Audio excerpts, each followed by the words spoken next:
Fala, impressionadores! Sejam muito bem-vindos a mais uma aula do canal da Hashtag Programação. Eu sou o Diego e na aula de hoje a gente vai ver tudo que vocês precisam saber de JavaScript antes de se aventurarem em React. Porque React nada mais é do que uma biblioteca que utiliza ali o JavaScript ou o TypeScript que seja para criar ali todas as lógicas, todos os componentes e por aí vai. Então, se você não sabe JavaScript, vai ser muito difícil você aprender React. É impossível? Não, mas não recomendo e vai ser muito difícil. Então, por isso que eu fiz essa aula. E na próxima aula, adivinha o que vem? Aprenda React em X minutos, porque eu não sei quanto tempo vai demorar para explicar, mas a gente vai fazer um projetinho e isso daqui vai ser importantíssimo para você dar os seus primeiros passos. Dito isso, bora começar com o nosso conteúdo.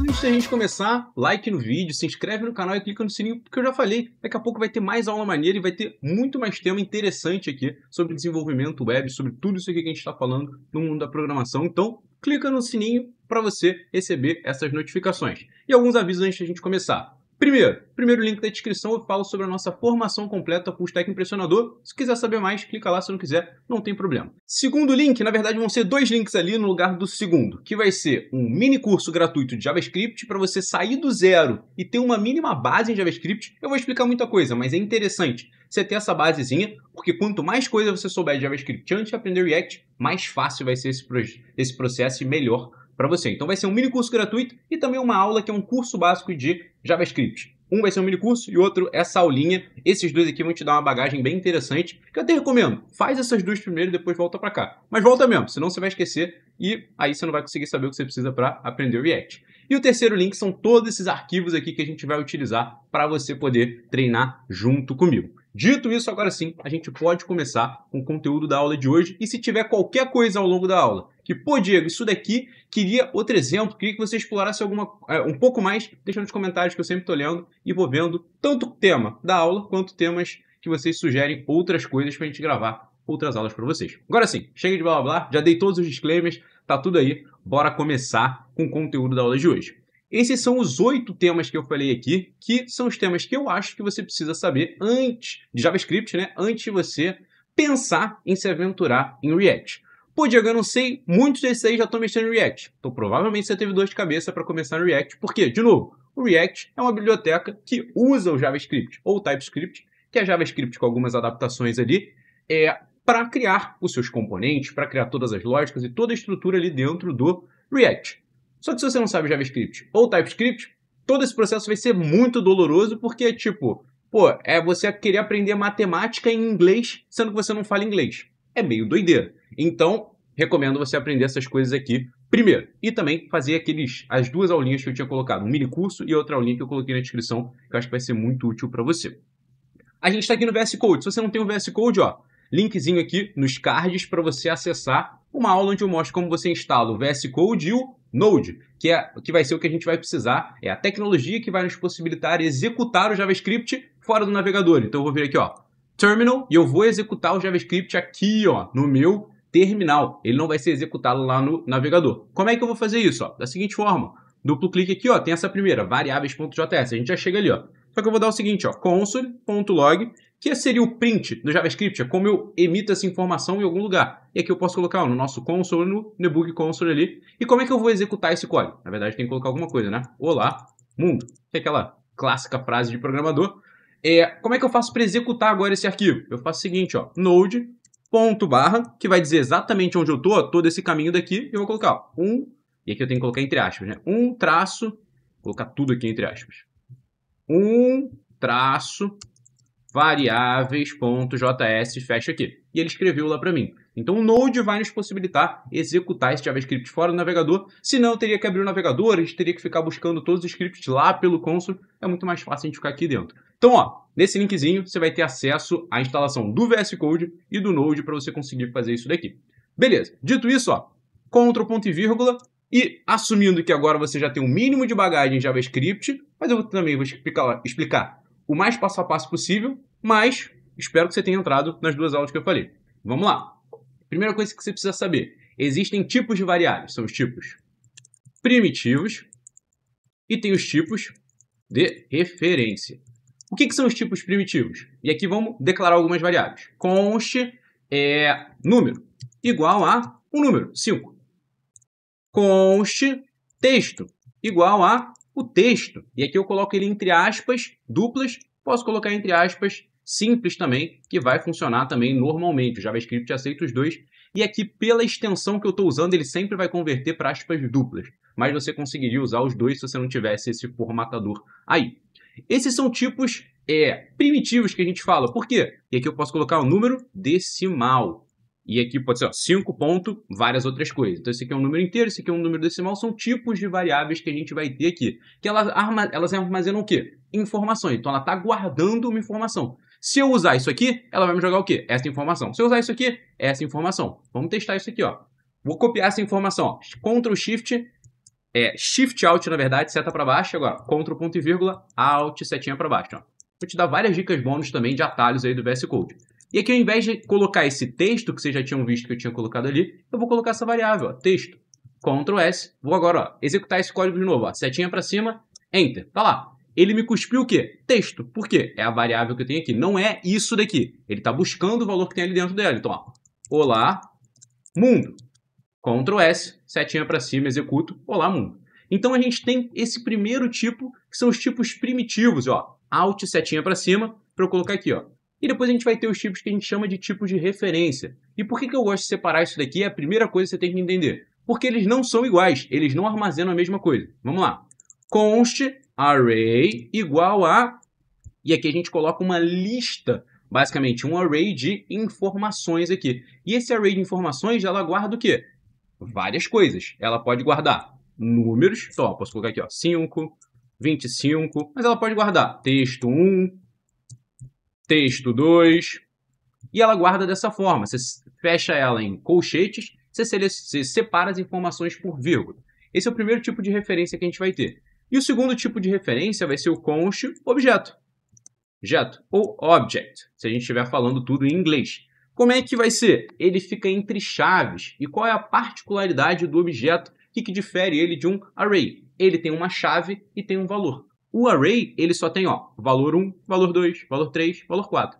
O objeto não. Ele vai ter uma chave 1 e ele vai ter um valor 1, vírgula. Ele vai ter uma chave 2 e ele vai ter um valor 2, que vai ser um número, por exemplo. Ele vai ter a chave 3 e ele vai ter o quê? Um valor 3. E aí você pode armazenar o que você quiser. E aí você já deve estar se perguntando, pô, Diego, eu posso colocar num elemento aqui, ao invés disso daqui, eu posso fazer isso aqui, por exemplo, ó, colocar um array que tem 5,97 aqui? Posso. Isso daqui nada mais é do que o quê? Um elemento que ele está armazenando ali também. Posso colocar isso aqui, então? Posso chegar aqui, ó, e fazer isso aqui e colocar aqui, ó, a mesma coisa, esse outro array aqui, como se fosse um dos meus valores? Posso também, ó. E aqui, quando eu formatei, ele jogou ele para baixo. Então, o array e o objeto são tipos de referência. Eu já vou entrar no que transforma eles em tipos de referência, que armazenam informações também. De qual forma? Qualquer tipo de qual forma não? De qual tipo? De qualquer tipo ali, e pode ser o próprio tipo. Então, eu posso colocar também, ó, e aqui chave 3, na verdade seria a chave 4, chave 5, e eu posso chegar aqui e fazer o seguinte, ó, vou colocar um objeto, nova chave 1, e vou colocar aqui, sei lá, 5, valor 5. Então, esse é um objeto que, na chave 5, armazena o quê? Um outro objeto. Então, você pode fazer essas coisas. Beleza, a gente foi explorando o que você pode ou não pode fazer. Qual que é a diferença aqui agora? Como é que a gente consegue acessar as informações? Assim como a gente tinha feito um console log texto, que eu vou dar agora um Ctrl ponto e vírgula, eu quero mostrar algumas informações daqui. Console.log array. E vamos fazer o seguinte, ó, setinha para cima, e vou dar um Enter aqui. O que ele fez? Ele me jogou exatamente essa informação. Beleza. Mas eu quero essa informação, eu quero 25. Como é que eu acesso esse 25? Então, como é que eu acesso a primeira, segunda informação do meu array? Eu tenho que acessar o índice desse meu array, que é basicamente a chavezinha que eu tenho ali. Lembra, o meu array é um objeto que não tem chaves ali. Então, o que eu tenho que fazer? Acessar essa informação de alguma forma. Eu tenho índices, como eu falei. Essa posição é o índice 0, 1, 2, 3, 4 e por aí vai. Ele sempre começa contando no 0. Então, o elemento que está na primeira posição é o elemento do índice 0. Se eu fizer o seguinte, ó, array 0, o que ele vai fazer então? Ele vai pegar o elemento de índice 0 no meu array. Ó. Setinha para cima, dei um Enter, tá lá, 5. Show de bola. Como é que eu faço para acessar agora um objeto? Ó, vou fazer a mesma coisa. Vou colocar aqui, ó, object, opa, tab, Ctrl S, setinha para cima, coloquei lá, ó, ele cuspiu o objeto inteiro. Como é que eu faço para acessar um valor desse meu objeto? Eu tenho que colocar essa chave dele. E eu tenho duas formas de fazer isso. Por exemplo, ó, Ctrl C, ponto, Ctrl V. Eu coloco o objeto, ponto, a chave dele. E aqui, ó, setinha para cima, tá lá, ó, valor 3. Então ele acessou a chave 3 desse objeto e tá aqui. Ou eu posso fazer assim, ó, entre chaves e entre aspas, que eu quero acessar o texto dessa chave nesse objeto, ele vai me dar aqui a mesma coisa, ó, o meu mesmo valor 3. Se eu fizesse isso daqui, ó, chave 3, ele vai inclusive me dar um erro. Qual erro ele vai me dar? Ele vai me dizer, ó, eu não tenho a variável definida. Então, chave 3, como não está entre aspas, é o quê? É uma variável. Ele está procurando isso aqui, ó, como se eu tivesse feito isso aqui, ó. Chave 3. O que significa chave 3? Pode ser o texto, chave 3? Beleza. Se eu fizer isso daqui, ó, aí funciona. Porque quando eu estou falando chave 3, ele vai buscar o texto chave 3. Ó, setinha para cima, tá lá, deu certinho. Mas antes ele tinha dado erro porque, ó, você não definiu essa minha variável dali. Então, beleza. Show de bola. Mostrei tipos primitivos, tipo de referência. E como você pode acessar, e tem muito mais coisa que a gente pode ver aqui. Mas o que é muito importante de você entender que da diferença entre esses dois tipos. A variável que armazena um tipo primitivo, ela efetivamente está guardando esse valor. Então, quando você coloca a variável, ela está guardando 5. Essa variável está guardando isso aqui. Essa variável está guardando isso aqui. Quando você pega um tipo de referência, essa variável não está guardando isso daqui. Como assim, Diego? Aí ficou uma doideira. O que ela está guardando, então? Ela está guardando o endereço de onde isso daqui está no seu computador. Caraca, Diego, como assim? Vamos lá. Tudo que a gente faz, a gente está usando memória do computador. Se você estiver fazendo no seu computador, obviamente. E provavelmente você não está fazendo no seu celular, você deve estar fazendo no seu computador. Tem um espacinho da memória que está alocado para quê? Para guardar essa informação. Então, pensa lá. Espacinho, então, ó. Opa, coloquei, ó. // espaço XYZ12. Esse é o endereço. É como se fosse, sei lá, Avenida das Américas, 1600, sei lá o quê. Que é uma rua muito famosa aqui no Rio. Beleza. É uma rua não, uma avenida. É exatamente isso que a variável está guardando. Então, ela não está guardando isso daqui, que seria basicamente não está guardando os valores. Ele está guardando o espaço. Então, com a analogia de uma casa, por exemplo, se eu colocar aqui, ó, temos uma casa na rua XPTO, número 15. A diferença aqui de um tipo primitivo é que o tipo ele guarda o quê? A casa. O tipo de referência ele guarda o quê? O endereço. E aí quando você vai no endereço tem o quê? Exatamente os valores. Você vai no endereço tem o quê? As casas.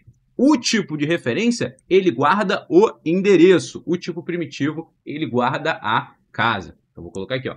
O tipo de referência não guarda o valor, mas sim o endereço. Show de bola. E por que isso é muito importante? Pelo seguinte, se eu chego aqui e falo o seguinte, ó, const array2 igual a array. E aí, o que vai acontecer? Agora que você já sabe isso daqui, você vai entender os problemas que isso aqui pode acontecer. Porque eu estou dizendo, ó, o endereço que essa variável vai guardar é o mesmo endereço dessa variável. Então, vamos pegar rua XPTO número 15. Aí se eu venho aqui e faço o seguinte, ó, array2, 0, igual a 25. O que eu estou dizendo? Esse daqui é a posição de índice 0 desse meu array. Beleza, que era esse 5 que eu estou falando. Não, agora vira... Não, 25 já tem aqui. Vou colocar, esse, sei lá, esse outro número aqui. Beleza. O que eu quero fazer aqui agora? Console.log array2. Vou dar uma setinha para cima, enter. Tá lá, array2, 13.513, que a gente colocou, 25, papapá. Beleza, eu fui lá, falei, ó, os dois são iguais. Aí ele ficou exatamente igual assim. Aí eu fui lá e mudei. O 0 fica isso daqui. Show de bola. Aí eu falei, mostra o array 2. Tá isso daqui. E como é que tá o nosso array 1? O nosso array normal? Setinha para cima. Ué, mas por que os dois estão iguais? Eu só mudei no array 2. Não. Você mudou dos dois. Por quê? Quando você faz isso daqui, aqui ó, //, você não está copiando o valor, mas sim o endereço. Então o que você está fazendo? Eu não estou pegando a casa, que é essa daqui, e falando, ó, é uma casa igual. Não, eu falei o endereço. Só que você vai lá no mesmo endereço, ele tem o quê? A mesma casa. Então se eu mudei um negócio nesse endereço, que é o mesmo do outro, eu estou mudando efetivamente a mesma coisa. Então, quando a gente está tratando em tipo de referência, toma muito cuidado e entende isso daí, ó, vira essa chavinha de tipo de referência guarda endereço, ele não guarda o valor. Isso faz muita diferença e é por isso que a gente vai apresentar esse spread aqui, ó, que daqui a pouco é como a gente vai solucionar alguns problemas de fazer cópias, porque raramente você vai querer fazer esse tipo de cópia, pegar exatamente os dois. Se você quer pegar os dois, você usa o próprio.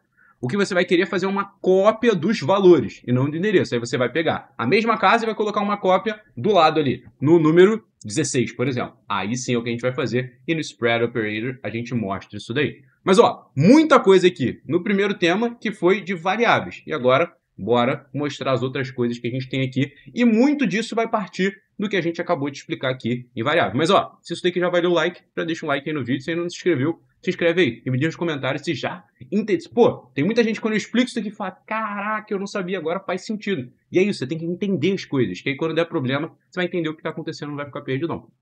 Beleza. Desestruturação, que podia ser antes ou depois do spread, mas os dois fazem sentido porque a gente está falando de tipo de referência. É o seguinte, ó, a gente tinha isso daqui, ó, Ctrl C, vou colocar aqui, Ctrl V. Só que agora não é mais o 1 que a gente está executando, é esse aqui, ó, o 2, deixa eu apagar aqui, 2 traço desestruturação. JS, palavra difícil. Ah lá, ele não cuspiu nada porque a gente não tem nenhum console log. Beleza. Se eu der um Ctrl ponto e vírgula aqui, ó, setinha para cima, chave 3. Ah, era aquele erro que a gente tinha falado. Chave 3. Que eu tinha mostrado para vocês, setinha para cima, resolvido. E aqui, ó, pra gente limpar esse nosso terminal, ó, clear. Pronto, que aí ele fica limpinho. Show! Agora, o que eu quero fazer? Lembra que a gente falou que eu tenho essa opção de acessar ou essa opção daqui, ó, chave 3. Setinha para cima, tá aqui, ó, valor 3. Tá, eu consegui acessar o valor que está na chave 3 desse meu objeto. O negócio que eu posso fazer é o seguinte, ó, const valor chave 3. Por exemplo, se eu precisasse usar essa informação em algum lugar, vai ser igual a isso aqui, ó. Ctrl S, Ctrl C, Ctrl V. O que eu estou falando? Tenho o meu objeto. Essa minha variável primitiva está armazenando o quê? O meu chave 3. O valor que está na chave 3 daquele meu objeto. Beleza. E aí eu estou colocando aqui para ele printar esse chave 3, que vai ser o mesmo valor 3. Ó. Setinha para cima. Beleza. Só que a gente vai introduzir o conceito de desestruturação, que nesse exemplo aqui ele é simples, mas quando a gente vai usar ele mais para frente, lembra? Qual que é o nosso objetivo final? Aprender React, começar a usar essa incrível biblioteca para criar aplicações mais robustas. O que a gente vai usar? Todos esses conceitos que a gente tem aqui. Repara, quando eu quero pegar uma parte de um objeto ou uma parte de um array, eu consigo desestruturar ele, eu consigo quebrar ele em partes. Então, isso daqui é a mesma coisa de eu escrever o seguinte, ó, Ctrl ponto e vírgula, eu não posso declarar com o const duas variáveis com o mesmo nome. Aí é um outro problema, mas por isso que ele tinha dado erro. Beleza. E aqui a gente vai fazer o que para introduzir esse conceito de estruturação que a gente tinha falado? Vou chegar aqui, ó, vou colocar esse valor aqui entre chaves e eu vou tirar isso daqui. O que eu estou fazendo? Quando está exatamente dessa forma? Vou colocar aqui nos comentários. Estou pegando a chave com o nome valor chave 3 dentro do objeto. Ó, tá vendo que ele está rolando ali pro lado? Eu não gosto que ele fica assim, tem que ficar rolando. Eu venho aqui, ó. Selection, View, Word Wrap, que é o Alt Z. Ele quebra isso daqui, nunca vai lá para o lado, ele vai sempre para baixo. Do objeto chamado Object. É isso daqui que está acontecendo. Eu estou pegando a chave com o nome valor chave 3 dentro desse objeto. Ué, Diego, mas não tem nenhuma chave com esse valor dentro daquele objeto. Realmente não. Se eu chegar aqui, ó, setinha para cima, o que vai acontecer? Tá lá, ó, undefined. Por quê? Essa chave existe aqui dentro? Não. Então ela não está definida, que seria esse undefined. Qual que seria a forma certa da gente desestruturar então? Seria o seguinte, ó, que eu vou deixar o Ctrl ponto e vírgula, a gente vai fazer const, abre aqui as minhas chaves, chave 3 igual a object. O que ele está pegando? Desse objeto, a chave com o valor chave 3, e ela está guardando aonde agora? nessa minha variável. Então eu consigo tirar daquele objeto, eu consigo desestruturar esse objeto e quebrar ele em partes. Tá aqui, ó, chave 3, setinha para cima, ele pegou o valor 3. Eu posso fazer isso com qualquer chave que existir ali dentro. Chave 1, setinha, opa, aí eu tenho que colocar chave 1 aqui também, né? Se eu não pegar essa chave 1, não vai funcionar. Tá lá, valor 1 e por aí vai. E uma outra coisa, eu não preciso pegar um valor só, eu posso desestruturar com quantas chaves eu quiser daquele meu objeto. Ó. Chave 2, chave 3 e por aí vai. Eu posso usar essa variável sem precisar ficar falando o quê? Object.chave3. E aqui o nome é pequenininho até, mas às vezes tem um objeto grandão com nome. E a gente pode colocar aqui, ó, chave 2, que a gente ainda não printou. Setinha para cima, tá lá. Todas elas vão funcionar direitinho. E eu tinha falado para vocês também que a gente consegue desestruturar arrays. Então aqui a gente tem o nosso objeto, ó, Ctrl ponto e vírgula, e vamos colocar aqui embaixo. Ó, const o nosso array. O que a gente vai ter que fazer? Const como é que eu desestruturo esse meu objeto. Aqui, o objeto, a gente tem as chaves. No array, a gente vai ter aqui, ó, dessa forma, que vai ser justamente o nosso array. Vou colocar aqui array. A lógica é basicamente a mesma. A gente está quebrando o array em algumas outras variáveis. Aqui eu posso dar nome aos bois. Por exemplo, valor 1, valor 2, valor 3, valor 4, valor 5. Ao invés de usar array 0, array 1, 2, 3, 4. Se essa variável significar alguma coisa para mim, eu posso deixá-la dessa forma. Chega aqui, ó, console.log. E aí vamos pegar um valor aleatório, valor 3, que vai ser esse texto 1. Vem aqui, ó, setinha para cima, tá lá, texto 1. Vou pegar o meu valor 5. Coloco lá, tá lá. Ele me joga essa lista que é o meu valor 5. Então, uma forma que você tem de desestruturar. E você não precisa pegar todos os valores também. Quero só o meu valor 1. Coloca aqui, ó, setinha para cima. Ele pega ali só o seu valor 1. Quero só o meu valor 2. Beleza. E aí eu consigo fazer dessa forma. A grande diferença do array é que eu não consigo pegar o meu último valor se eu não pegar esse também. No objeto, não. Eu posso simplesmente chegar aqui, ó, e pegar a minha chave 5. Quero escolher uma chave aleatória dali, ó, e quero colocar aqui, chave 5. Coloca ali, ele vai pegar a minha chave 5, ó, nova chave 5. É esse valor que a gente tinha. E aqui não, ele só consegue pegar. Você vai nomeando ali tudo que você tem direitinho, porque, lembra, o array não tem chaves, ele tem os índices, e aí você vai mostrando qual índice você quer pegar. Então, outro conceito muito importante que a gente vai usar muito, sempre que você estiver vendo aqui, ó, chave 2, o que está acontecendo? Eu estou desestruturando esse objeto, pegando essa chave e armazenando aonde? Nessa variável. Beleza, mais um conceito importante. Vamos voltar agora para o spread que a gente tinha falado, e o spread eu vou pegar essa parte daqui, ó. Ctrl C, vou colocar aqui, ó, Ctrl V, clear, setinha para cima, e vou tirar aqui, ó, vou apagar isso aqui, spread, aula 3, opa, 3, faltou a barra, delete, beleza, tá aqui, não vai colocar nada porque a gente ainda não printou nada. Vou deixar todos esses comentários, não, vou tirar, tirei, vou colocar aqui assim, eu falei que se eu fizer isso daqui, console.log, array, com Shift Alt seta para baixo, array, tá lá. Os dois arrays estão sendo modificados. Como é que eu faço para não modificar isso daqui? Basicamente, a gente vai criar um novo array. Só que se eu colocar aqui assim, o que eu estou dizendo? Eu estou colocando, eu continuo fazendo essa minha cópia. Então, eu estou fazendo um array com essas novas informações. Eu vou chegar lá, setinha para cima. Eu estou fazendo aqui. Eu estou dizendo que esse meu array 2 vai receber um novo array. Que na primeira posição, ele tem o quê? O meu array. Então, como se eu estivesse fazendo isso, ó. Ctrl C, estou colocando aqui, ó, vírgula. Beleza. E aqui eu vou ter segundo valor e por aí vai. Segundo valor.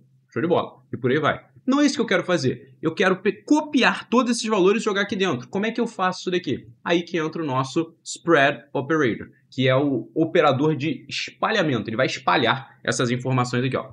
1, 2, 3. 3. São os nossos 3 pontinhos que a gente vai colocar ali. O que eu estou fazendo quando eu faço isso? Eu estou pegando esse meu array e eu estou espalhando as informações dele aqui dentro. Então, ao invés de eu pegar isso aqui e jogar ele aqui, eu estou pegando as informações dele, colocando essas informações aqui. E repara, aí sim é um novo array, não tem aquele problema do endereço. Então, aqui é o endereço, aqui é outro endereço. E o que tem nesse novo endereço? As mesmas informações que tem ali. Então, eu peguei uma casa num novo endereço e estou copiando a casa para outro lugar. quando eu dou setinha para cima aqui agora, o que acontece? O meu array 2 eu modifiquei. O meu array 1 segue lá intacto. Então, sempre que a gente quer fazer uma cópia, a gente vai usar esse spread operator.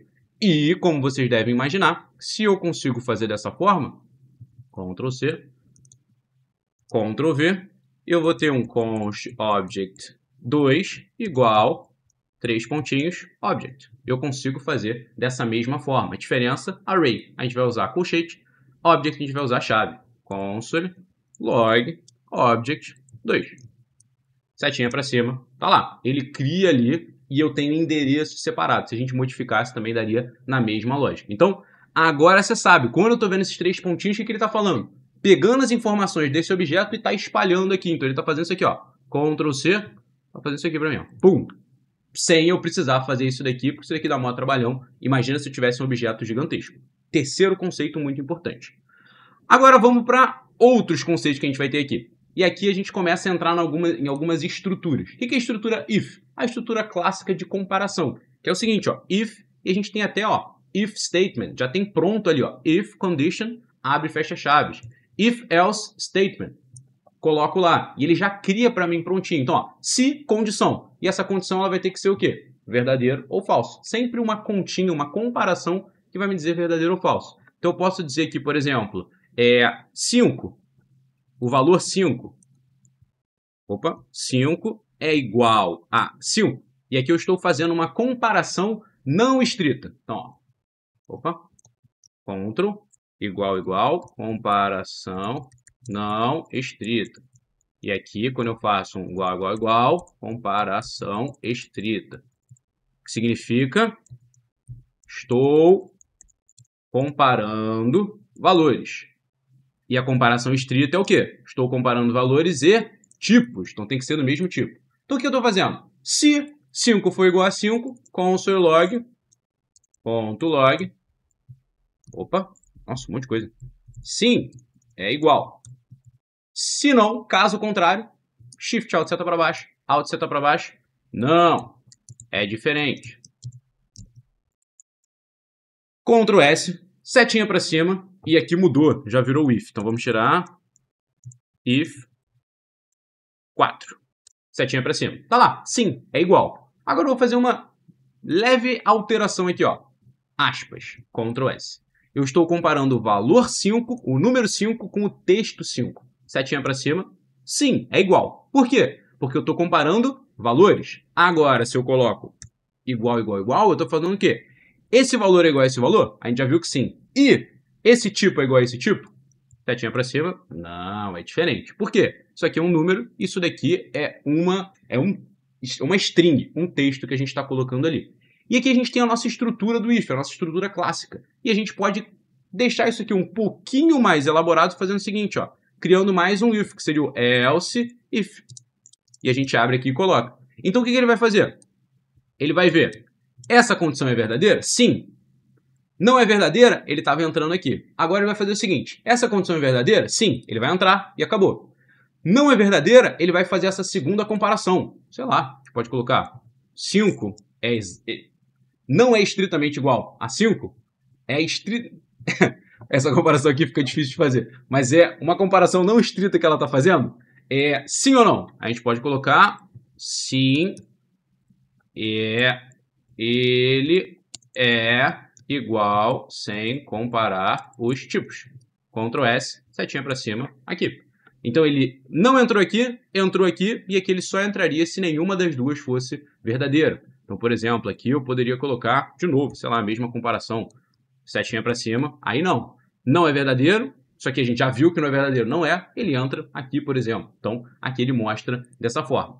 E a gente tem uma outra forma de escrever o nosso if, que é o que a gente chama de operador ternário, que nada mais é do que uma forma mais eficiente de você escrever um if. Você faz o seguinte, a mesma comparação que você estava fazendo, ó, e aí você, ao invés de escrever o if, colocar parênteses, colocar chaves e tal, você faz assim, ó, interrogação. Você está meio que fazendo uma pergunta. Isso é igual a isso?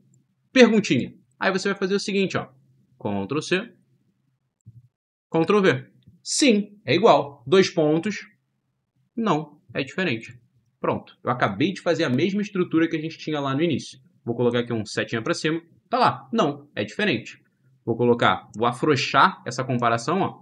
Setinha para cima, sim, é igual. Então, exatamente o que a gente tinha. O que eu estou colocando no operador ternário? Comparação. Então, eu tenho a condição, perguntinha. Valor se for verdadeira, essa comparação. 2 pontos, valor se for falsa, essa comparação. Beleza. Temos o operador ternário aqui, que é o que a gente geralmente vai usar quando a gente está usando bibliotecas, frameworks e coisas do tipo, porque é muito mais eficiente a escrita. E aí aquilo, eu consigo ficar encadeando, colocar um dentro do outro e por aí vai? Então, por exemplo, eu faço essa comparação aqui, aí depois eu vou fazer o seguinte, ó, Ctrl C, e eu vou colocar aqui, ó, Ctrl V, Ctrl S. Dá para fazer isso aqui, ó, Alt Z, para ele quebrar? Dá. Eu estou fazendo uma comparação dentro da outra, só que aí já não fica legível, já não fica legal. A gente usa o operador ternário para uma linha. Passou de uma linha, já começa a ficar estranho. Isso daqui vai funcionar? Vai, mas tá estranho. Não é legal você usar dessa forma. Por quê? Tá falando, ó, isso é minha primeira comparação. E aí, sim ou não? Sim. Se for não, eu vou fazer uma outra comparação. Que ele vai me dizer aqui, ó, é isso daqui, por exemplo, que aí seria o outro caso que a gente tinha. Sim, ele é igual, sem comparar os tipos. Sim, ele é igual sem comparar os tipos. Não, ele é diferente. Eu coloco lá, setinha para cima. Sim, ele é igual sem comparar os tipos. Tá lá. Beleza, porque esse aqui não é igual. Então ele entrou de outra forma. Sei lá, igual a 6. Que aí ele vai dar o não, é diferente.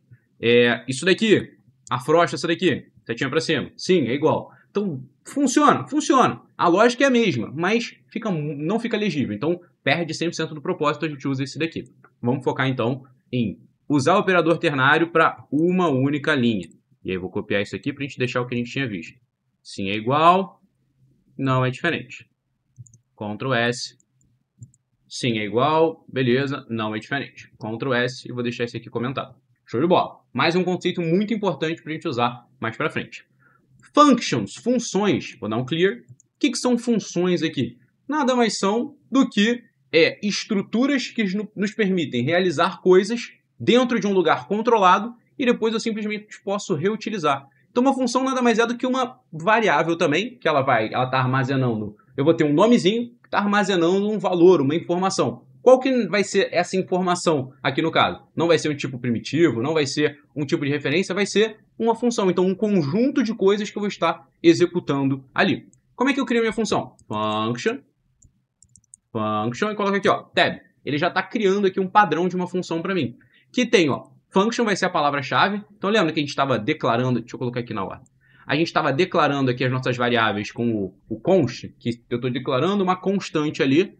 A function a gente declara ela. O nome dela vai ser esse aqui, ó, nome da função. E repara que a gente sempre usa esse estilo aqui de escrita, que é o que a gente chama de camel case, que seria meio que a fonte ali do camelo. Porque ele começa baixinho e depois tem a corcunda ali dele, vai subindo. Então é sempre assim, ó, a primeira é minúsculo, o resto vai ficando maiúsculo. Nome de variável e tudo mais. Componente no React aí vai ter outra nomenclatura, que é o Pascal Case, que aí é tudo maiúscula, começando com ela em maiúscula também. Mas aí mais pra frente a gente vê isso daqui.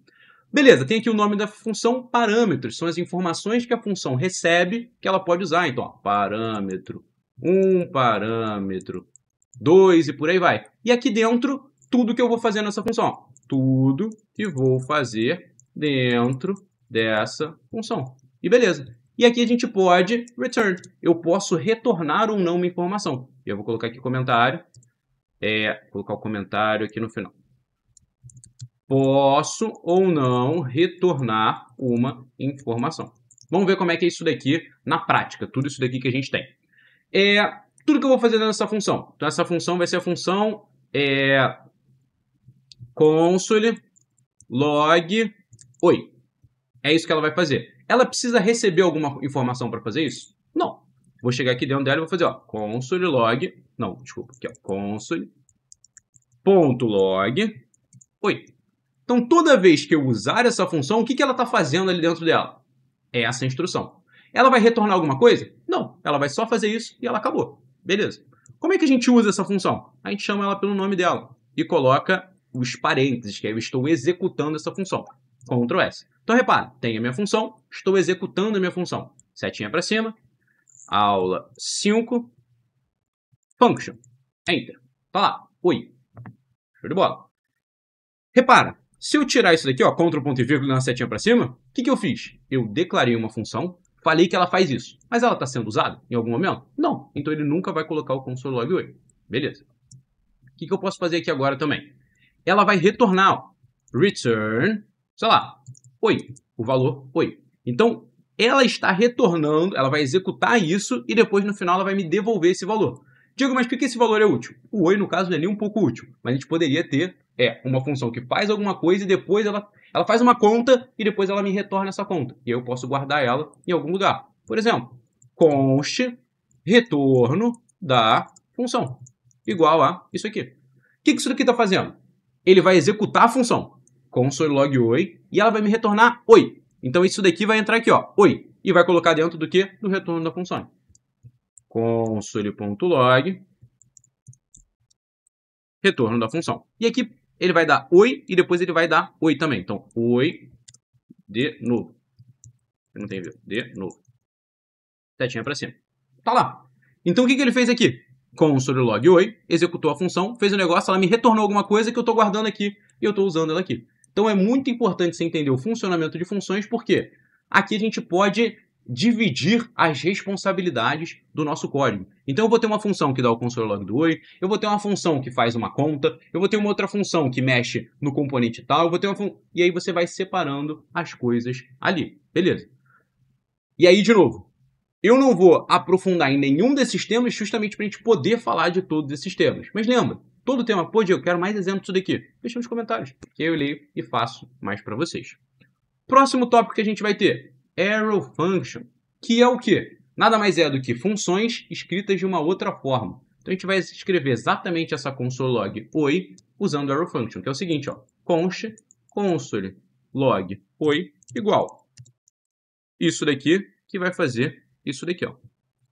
Console log oi return oi de novo. Ctrl S. Beleza. Vou dar uma setinha para cima aqui no 6. Arrow function.js. Olha lá a resposta. Deixa eu dar um clear aqui. Setinha para cima. Tá lá. Oi de novo. Caraca, Diego, beleza. A resposta foi exatamente a mesma. Mas o que você fez? Vamos lá. Mostrei e agora a gente vai exemplificar. Aqui eu tenho o seguinte. A minha variável chamada console log oi armazena o quê? Uma função. Como é que é essa função? Repara, aqui entram os meus parâmetro 1, parâmetro 2. Olha as semelhanças da minha função. Aqui eu colocaria, ó, meu parâmetro 1, meu parâmetro 2, que no caso ele está meio apagadinho porque eu não estou usando. Mas se eu fizesse assim, ó, console log parâmetro 1, ele vai, ó, fica marcadinho porque eu estou usando ele aqui. Mas no caso a gente não quer usar ele no momento. Eu vou colocar ele aqui, ó, parâmetro 1. E aqui, parâmetro 2. Então eu tenho os meus parâmetros aqui, abro e fecho aqui, ó, e eu tenho tudo que está acontecendo ali dentro da minha função. Só que ao invés de ter essa palavra-chave function, eu coloco só a minha arrow, a minha setinha, que é um igual e o símbolozinho de maior, e aí eu faço tudo que eu quero fazer dentro dessa função. Beleza? E repara, se essa minha função fizesse uma única coisa ou retornasse uma única coisa, o que eu posso fazer? Eu posso matar essas minhas chaves. Por exemplo, const segunda função igual ao seguinte, ó, abre e fecha, coloco aqui, e aqui eu falei que eu ia matar, falo, ó, console log segunda função. Eu posso fazer dessa forma. Olha como fica muito mais simples a sintaxe quando você está escrevendo usando arrow functions. O que eu estou fazendo? Exatamente a mesma coisa que eu estava fazendo aqui. Mas no caso, ó, essa minha função, ela faz o quê? Ela não recebe nenhum parâmetro e ela vai executar única e exclusivamente isso daqui. Beleza. Ela está sendo executada? Ó? Não. Por quê? Porque eu ainda não estou chamando ela. Mas se eu colocar aqui, ó, mesma coisa, como é que eu executo? Ctrl S, setinha para cima, tá lá. Oi, que é esse daqui. Oi de novo, que é o retorno da função que a gente tinha. E depois, ó, a segunda função que vai fazer isso daqui para mim. Então é uma forma muito mais eficiente que a gente tem de escrever as nossas funções e você vai ver várias e várias vezes a gente usando dessa forma. Porque a gente pode usar função dentro de função e a gente vai fazer isso várias vezes quando a gente está mexendo com componente, quando a gente está mexendo no React ali especificamente. Então é importante você se familiarizar com essa estrutura da arrow function, que toda função pode ser reescrita como arrow function e vice-versa. A parada é simplicidade e praticidade na hora de escrever. Bora então para o nosso próximo. O que o nosso próximo faz? Import e export aqui. Show de bola. É a forma que a gente tem. Lembra, quando a gente vai mexer em React, que é o nosso objetivo final, a gente tem ali vários arquivozinhos, vários códigos separados em arquivos diferentes. Por quê? Cada um deles faz uma coisa. Então eu vou ter um componente de um botão, por exemplo. Esse botão está sendo usado no meu cabeçalho e eu vou ter o meu componente de cabeçalho que está sendo usado na página Home, que é a minha página principal, que é um outro componente. Então eu vou ter coisas separadas em lugares distintos. Só que imagina, se eu tenho esse códigozinho aqui, ó, esse meu spread aqui, e eu quero usar esse meu spread aqui. Eu quero usar essa minha variável, objeto 2, aqui. Como é que eu faço isso? Se eu chegar aqui, ó, console.log object 2, Ctrl S, vou dar um clear, setinha para cima, import, export, set, /set, enter. Tá lá, object 2 is not defined. Você vai falar, como assim? Não está definido? Olha lá, eu criei ele ali. Aí ele vai te falar, você criou ele aqui, você não criou ele aqui. Você não consegue trazer isso daqui para cá. Não tem como você fazer isso.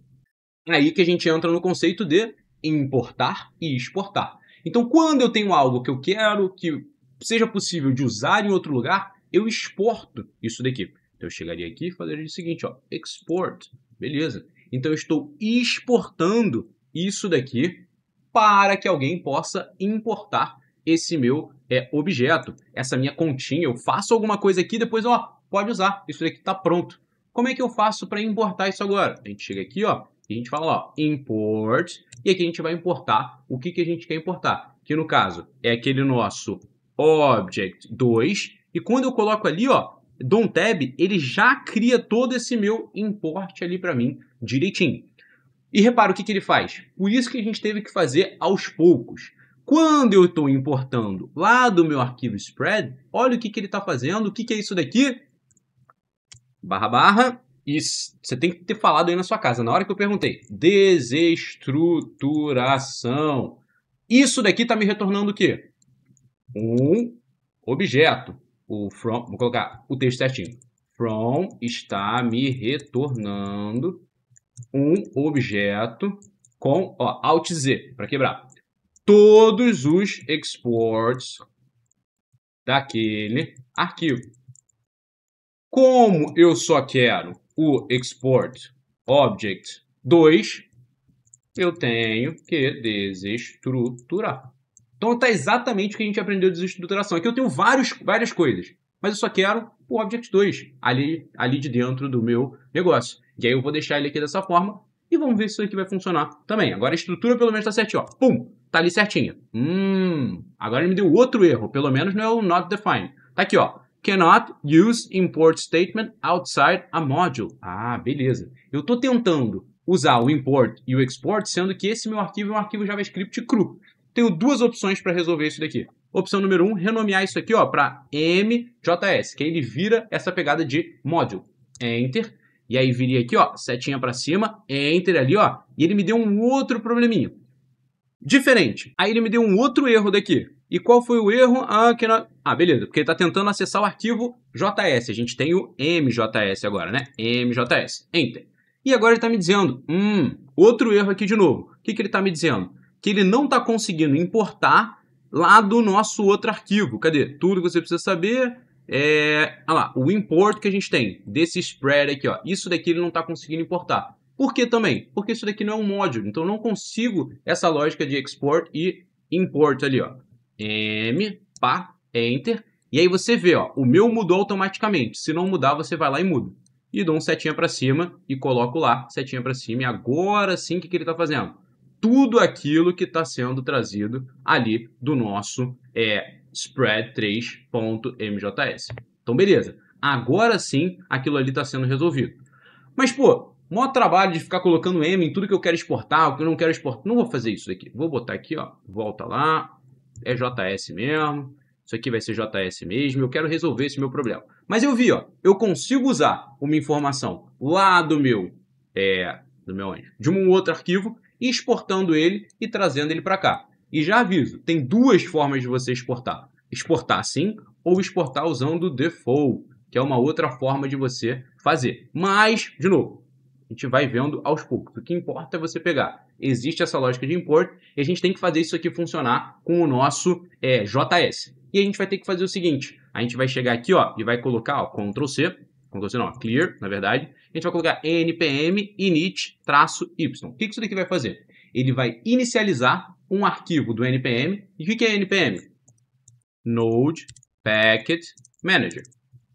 Você provavelmente já sabe isso. Se você não sabe, você acessou o vídeo de instalação do VS Code do Node e aí você descobriu lá, porque eu falei isso lá. Mas se não viu também, tá aqui. É o Node Packet Manager. Então ele gerencia os pacotes do Node que estão ali disponíveis para você poder instalar.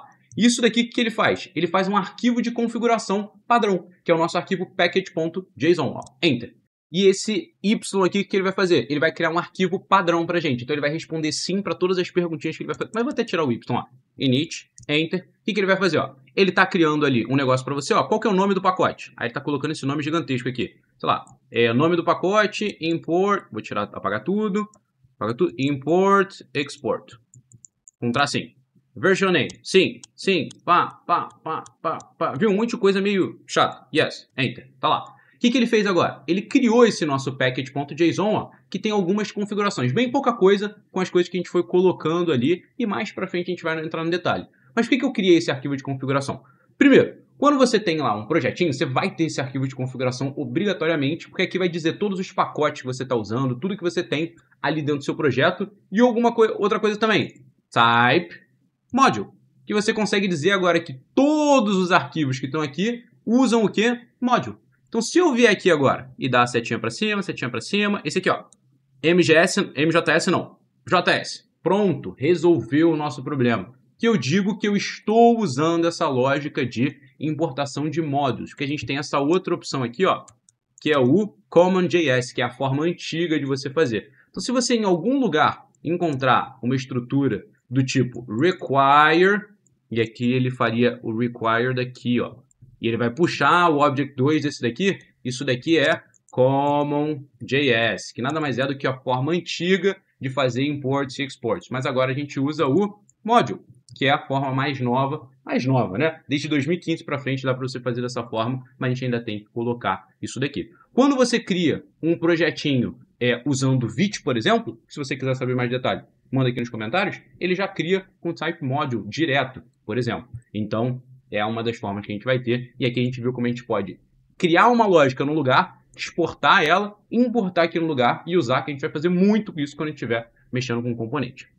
E por último, mas não menos importante, porque precisava de muitos dos conceitos que a gente viu aqui, ó, clear, a gente tem map e filter, que são duas estruturas que a gente vai precisar utilizar quando a gente está falando de arrays. Então vamos pegar aqui um array de exemplo que a gente tinha, array, e eu vou fazer o seguinte, ó, vou colocar aqui o meu, faltou, const array igual. O que essas duas estruturas fazem? As duas estruturas vão iterar, elas vão iterar o meu array. O que é isso? Ela vai pegar cada um dos itens e ela vai fazer alguma coisa para cada um desses meus itens. O map, ele vai percorrer cada um dos itens do meu array e vai retornar um novo array do mesmo tamanho, fazendo algum tipo de modificação para cada item. Caraca, Diego, Alt Z. Isso daí que ele vai fazer, ó. Ele vai percorrer cada um dos itens do meu array. Então ele vai olhar esse. Vai retornar um array novo, do mesmo tamanho. Então ele vai retornar um array do mesmo tamanho. Mas quais vão ser as informações? Depende, porque ele pode fazer algum tipo de modificação para cada um dos itens. Por exemplo, eu quero pegar isso daqui e juntar com texto, sei lá, pode colocar, vai ficar isso aqui, ó, 5 Diego. Todos eles vão virar Diego no final. Posso fazer assim, ó. E eu consigo fazer um novo array com isso daqui. Então eu posso criar uma regrinha, por mais estúpida que ela possa parecer, mas eu posso criar isso daqui com map, e você vai ver que geralmente não vai ser estúpido, porque para cada item de um array, ele vai, por exemplo, puxar as informações desse array e jogar em algum outro lugar, nesse novo array que a gente quer criar. Então é muito útil você ter conhecimento dessas estruturas. Então, por exemplo, const array 2 igual. E aqui, vou fazer o seguinte, eu vou dar um console log array 2. E vamos fazer aquela... Aqui não. Vamos fazer aquela lógicazinha que eu tinha comentado. O que eu vou fazer? Array.map. O que eu estou fazendo aqui? Eu vou mapear todos os elementos desse meu array inicial e eu vou fazer alguma coisa para cada um dos meus itens. Então, para cada item ele vai fazer uma coisa. Que coisa? O seguinte, ó. Vou criar aqui o quê? Uma arrow function. Ah, bem que você falou, Diego, que a gente ia usar isso daqui. Porque o que ele vai fazer? Executar justamente uma função para esse item, para esse item, para esse item, e ele está gerando o quê? O nosso novo array. Beleza. Quais são os argumentos aqui? Ó? Até agora a gente não tinha usado argumento, mas é uma informação que a função recebe e ela pode utilizar. É o meu elemento atual. Então, como eu falei, ela vai percorrer. Então, a primeira vez que ela for percorrer, o elemento atual é o quê? O 5. Depois é o 25. Depois é o texto 1, texto 2 e depois é isso daqui. Beleza. Vou tirar esse daqui porque para esse exemplo não vai fazer sentido. Tenho lá o meu elemento atual. Para cada item dali eu quero fazer o quê? Qual que vai ser a minha resposta no meu novo array? Vai ser o meu elemento atual mais o textinho o quê? Diego. E aí coloca o seu nome aqui para não ficar aparecendo o meu Diego aí. No seu que vai ficar bem estranho. No meu já vai ficar estranho, aí no seu também vai ficar. Então o que ele está fazendo? Ele vai criar um novo array que cada elemento vai ter no novo array o próprio elemento mais esse textinho aqui no final. Então quando a gente der o setinha para cima, aqui vai ser o map filter. E aqui é o 8. Pá. Dá uma olhada lá. 5 Diego, 25 Diego, texto 1 Diego, texto 2 Diego. Tá lá. Ele fez essa regrinha para cada um dos elementos de, ó, um array do mesmo tamanho. Se a gente não retornasse... E repara, como eu não quero retornar nada, eu poderia fazer dessa forma aqui também, ó. Aquela estrutura, ó. Return. Isso daqui, ó. Mas isso daqui, ó, é ineficiente, ó. Vai fazer a mesma coisa, é ineficiente. A gente tá usando arrow function justamente porque não precisa, ó. Não preciso da palavra-chave return, não preciso do ponto e vírgula, não preciso disso aqui, ó. Tá lá. Ele faz a mesma coisa para mim. Beleza. E se eu não quisesse colocar nada? Se eu quisesse retornar absolutamente nada? Em cada um deles, ó. Certinho. Tá lá. O que ele vai me retornar? Nada. Eu tô colocando aqui que eu não quero fazer nada com aquele elemento atual, tá lá, ó. Undefined, undefined, undefined. Mas, ó, do mesmo tamanho. E se eu quisesse retornar o próprio elemento? Então, ó, tô querendo criar um segundo array exatamente igual. E aqui, ó, nem preciso disso daqui se eu só tenho uma informação. Delete, Ctrl S. Ele funciona ali também, ó. Setinha pra cima. Copiou. É basicamente eu fazer um spread, mas essa estrutura aqui é muito útil, porque você está fazendo o quê? Essa regrinha para esse meu array gerando um novo array. Então é importante você entender isso daqui, porque isso daqui vai ser muito utilizado. Console.log, vou dar um Ctrl ponto e vírgula. O nosso filter, o que esse filter faz? Ele vai justamente filtrar. Então ele filtra um array com base em uma condição. E retorna um array apenas com os elementos que respeitarem a condição do filtro. Ctrl S. Isso aqui ficou mais fácil de entender sem precisar explicar. Ele vai pegar esse array e ele vai filtrar esse array e retornar apenas os elementos que fizerem sentido naquele filtro. Como é que é esse sentido desse filtro? A condição que você vai colocar. Então vamos colocar lá, ó. Const array 3 igual a... calma aí, vou colocar nada por enquanto. Eu só quero dar o console.log array 3.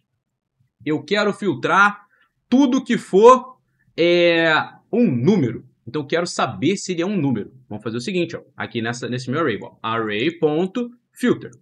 E repara, a gente vai usar a mesma estrutura, ó, arrow function. Diego, realmente faria sentido usar arrow function. Porque, ó, imagina colocar function, abrir e fechar parênteses, é um modo desnecessário, sendo que dá para usar dessa forma. E aqui eu tenho a mesma lógica. Qual que é o elemento que ele pega? Ele está percorrendo cada um deles. A diferença é o que ele vai retornar. E eu quero fazer. O que eu quero retornar? isNumber, elemento atual. Caraca, Diego, mas o que tu fez aí? Ó, o que é essa isNumber? Vou até tirá-la daqui, ó.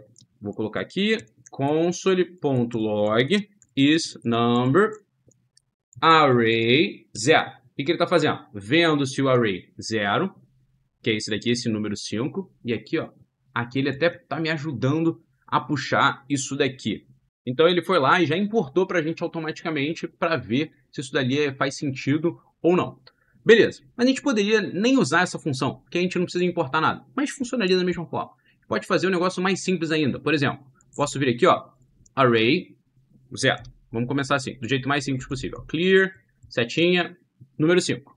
Beleza. Agora eu quero saber type of array. O que eu estou fazendo aqui? Eu estou vendo qual é o tipo desse elemento daqui. E agora eu posso fazer o seguinte, uma comparação, ó. É estritamente igual a number.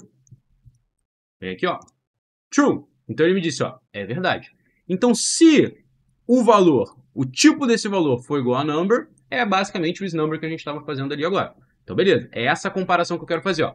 O elemento 1, que é o 25 lá, true. O elemento 2, setinha para cima, false. Ele não é. Então é isso que a gente vai querer usar, ó. Nem vou usar o isNumber ali, mas o isNumber está fazendo a mesma coisa que a gente estava fazendo aqui, ó. Vou colocar aqui, ó. Isso, só que ao invés de array 0, 1, 2, 3, o elemento atual pega justamente isso aqui para mim. Que na primeira iteração vai ser o primeiro, depois o segundo, depois o terceiro e por aí vai. Então tá aqui, ó, nossa estrutura. O que ele vai fazer? Só vai filtrar os elementos cuja comparação for o quê? True, for verdadeira. Então se eu colocar aqui, ó, setinha para cima, tá lá, ó, 5 e 25.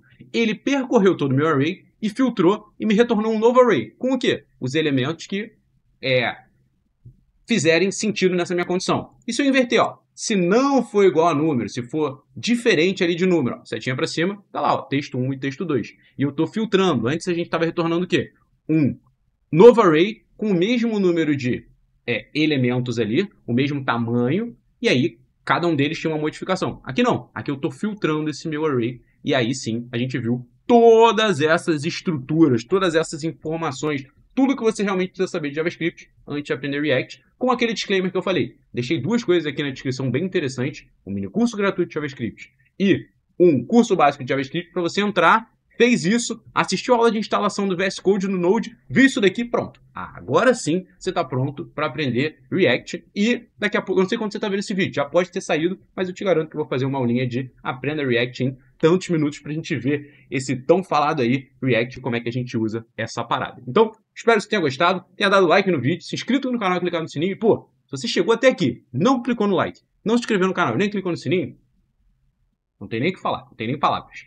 E deixa um comentário também com qual dessas 8 aqui você achou mais importante para o aprendizado de React. Quero saber, vou ver nos comentários o que vocês pediram para aprofundar mais e qual vocês mais curtiram também. Espero que tenham gostado. Te vejo na próxima aula.